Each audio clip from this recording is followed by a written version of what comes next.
ಯಾರೆಲ್ಲ ಹೊಸ್ದಾಗಿ ಕಲಿತಾ ಇದ್ದೀರಾ ಅವರಿಗೆ ಈಸಿಯಾಗಿ ಯಾವ ರೀತಿ ಪಾಕ ತೆಗೆದುಬಿಟ್ಟು ಗುಳ್ಗಿ ಉಂಡೆ ಅಥವಾ ಬುಂದಿ ಉಂಡೆನ ಅಗದಿ ಮೃದುವಾಗಿ ಮಾಡ್ಬೋದು ಅಂತ ನಾನು ಇಲ್ಲಿ ನಿಮ್ಗೆ ಹೇಳ್ಕೊಡ್ತಾ ಇದ್ದೀನಿ.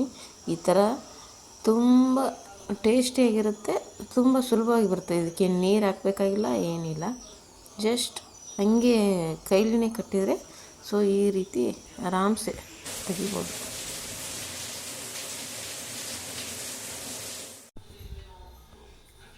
ಬನ್ನಿ ನೋಡೋಣ ಇದಕ್ಕೆ ಏನೇನೆಲ್ಲ ಐಟಮ್ ಬೇಕು ಅಂತ. ಮೊದಲಿಗೆ ಈ ಥರದ ಗುಳ್ಗಿ ಸಿಗ್ತದೆ ಬೇಕ್ರಿ ಅಥವಾ ಕಿರಾಣಿ ಸ್ಟೋರಲ್ಲಿ. ಇವಾಗ ಪಂಚಮಿ ಅಲ್ವಾ, ಸೊ ಪಂಚಮಿ ಇರೋದರಿಂದ ಆಲ್ಮೋಸ್ಟ್ ಕಿರಾಣಿ ಅಂಗಡಿಯಲ್ಲಿ ಕೂಡ ಸಿಗ್ತದೆ.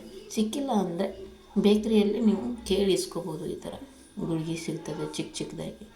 ನಾನಿಲ್ಲಿ 5 ಗ್ಲಾಸ್ನಷ್ಟು ಈ ಬೂಂದಿ ಕಾಳು ತೊಗೊಂಡಿದ್ದೀನಿ, 4 ಗ್ಲಾಸ್ನಷ್ಟು ಸಕ್ಕರೆ ತೊಗೊಂಡಿದ್ದೀನಿ.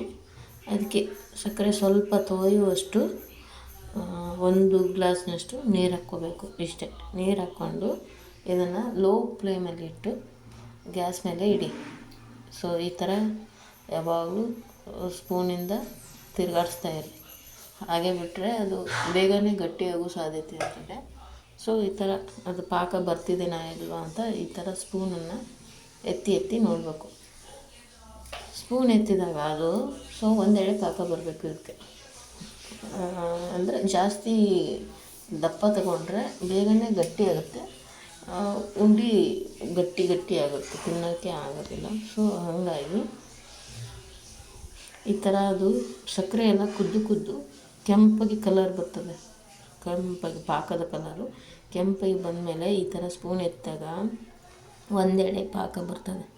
ಇಲ್ಲಿ ನಾನು ತೋರಿಸ್ತಾ ಇದ್ದೀನಿ ನಿಮಗೂ. ಈ ಥರ ಅದು ತಟ್ ಅಂತ ಬೀಳಬಾರ್ದು ಸಕ್ಕರೆ ಪಾಕ, ಸ್ವಲ್ಪ ಒಂದು ಎಳೆ ಬರ್ತಾ ಇರಬೇಕು. ಆ ಟೈಮಲ್ಲಿ ಅವನ್ನ ಬೂಂದಿ ಕಾಳು ಎತ್ತಿಟ್ಕೊಂಡಿರ್ತೀವಲ್ವ ಮೊದಲೇ, ಆ ಬೂಂದಿ ಕಾಳನ್ನು ಅದಕ್ಕೆ ಹಾಕಬೇಕು.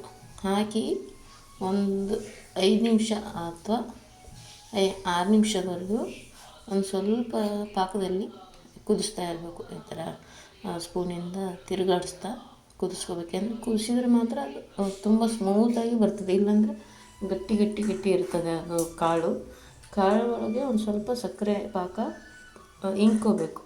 ಅಂದರೆ ನಾನು ಹಿಂದಿನ ವೀಡಿಯೋದಲ್ಲೂ ಕೂಡ ತೋರಿಸಿದ್ದೀನಿ ನಿಮಗೆ ಪಾಕ ಯಾವ ಥರ ನೋಡೋದು. ಈ ಥರ ಸ್ಪೂನ್ ಎತ್ತಾಗ ಒಂದು ಎಳೆ ಪಾಕ ಗೊತ್ತಾಗಿಲ್ಲ ಅಂದರೆ ಒಂದು ಪ್ಲೇಟಲ್ಲಿ ನೀರು ಹಾಕ್ಕೊಂಡು ಸ್ವಲ್ಪ 1-2 ಹನಿಯಷ್ಟು ಪಾಕನ ಅದರಲ್ಲಿ ನೀರಲ್ಲಿ ಬಿಡಬೇಕು. ಬಿಟ್ಬಿಟ್ಟು ಒಂದು ಸೈಡ್ ಮಾಡಿ ಅದನ್ನು ನೀರನ್ನ ಕೈಯಿಂದ ಹಿಂಗೆ ರೌಂಡ್ ಅಪ್ ಮಾಡಬೇಕು. ನಿಮಗೆ ಗೊತ್ತಾಗಿಲ್ಲ ಅಂದರೆ ಹಿಂದಿನ ವೀಡಿಯೋದಲ್ಲಿ ತೋರಿಸಿದ್ದೀನಿ, ಸೊ ಅಲ್ಲಿ ಕೂಡ ನೋಡ್ಬೋದು. ಈ ಥರ ನೋಡಿ, ಈಗ ಇದು ಕುದೀತಾ ಇದೆ. ಸೊ ಅವೆಲ್ಲ ಸ್ಮೂತ್ ಆಗ್ತಾಯಿದ್ದಾವೆ. ಈಗ ಅದರಲ್ಲಿ ಪಾಕ ಹೋಗಿಬಿಟ್ಟು ಇದರಲ್ಲಿ ಕಾಳಲ್ಲಿ ಸೊ ಕಾಳು ಎಷ್ಟೊಂದು ಪಾಕ ಹೀರ್ಕೊಳ್ಳುತ್ತೆ ಅಷ್ಟೊಂದು ಮೆತ್ತಗಾಗುತ್ತೆ ಲಾಡು. ಸೊ ಇಲ್ಲಿ ನೋಡಿ ಎಷ್ಟು ಚೆನ್ನಾಗಿ ಆಗಿದೆ ಅದು. ಈ ಥರ ಆದಮೇಲೆ ಅದನ್ನು ಒಂದು ಅರ್ಧ ತಾಸಿನಷ್ಟು ಆರಲ್ಲಿ ಬಿಡಬೇಕು.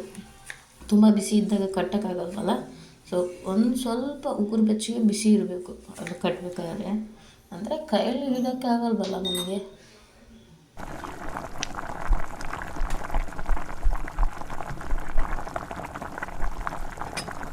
ನೋಡಿ ಇವಾಗ ಈ ಹದಕ್ಕೆ ಬಂದಮೇಲೆ ಇದನ್ನು ಗ್ಯಾಸನ್ನು ಆಫ್ ಮಾಡಬೇಕು.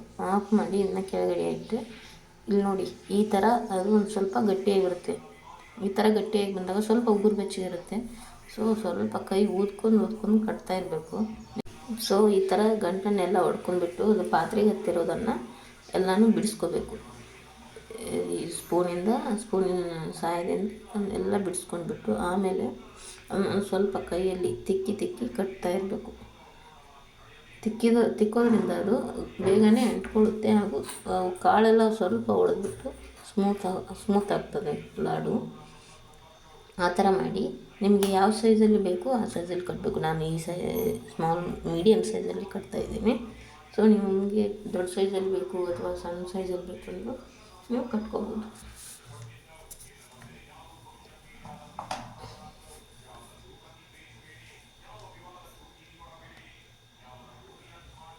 ನೋಡಿ ಫ್ರೆಂಡ್ಸ್, ಯಾವ ಥರ ಕಟ್ತಾಯಿದ್ದೀನಿ ಇಲ್ಲಿ ನಾನು.